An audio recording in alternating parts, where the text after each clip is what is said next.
এখন লেখা লিখবেন, ব্যবহার করবে, যেখানে পাবে সেটা গুলি করবে। আর হেলিকপ্টার মানে কয়েক জায়গায়।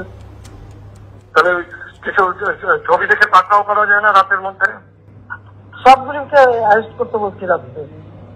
হ্যাঁ, পাকড়াও করলে না, ওটা বলা হয়, ওটা র্যাব জিএফআই সবাইকে বলা হয়েছে যে যেখান থেকে যে কটা পারবো ধরে ফেলবে, ওটা বলা হয়। আর যেখানে গ্যাদারিং দেখবে সেখানে ওই উপর থেকে, এখন উপর থেকে পাচ্ছি, অলরেডি শুরু হচ্ছে কয়েকটা জায়গায় কমে গেছে। মোহাম্মদপুর থানার দিকে মনে হয় যাচ্ছে একটা, মোহাম্মদপুর থানার দিকে। হ্যাঁ হ্যাঁ, তোকে পাঠায় দিই রাত্রে। জি, তাহলে আপনার নির্দেশনা লাগবে। আমার নির্দেশনা দেওয়া আছে, ওপেন নির্দেশনা দিয়ে দিচ্ছে। এখন লেখা লিখবেন, ব্যবহার করবে, যেখানে পাবে সেটা গুলি করবে।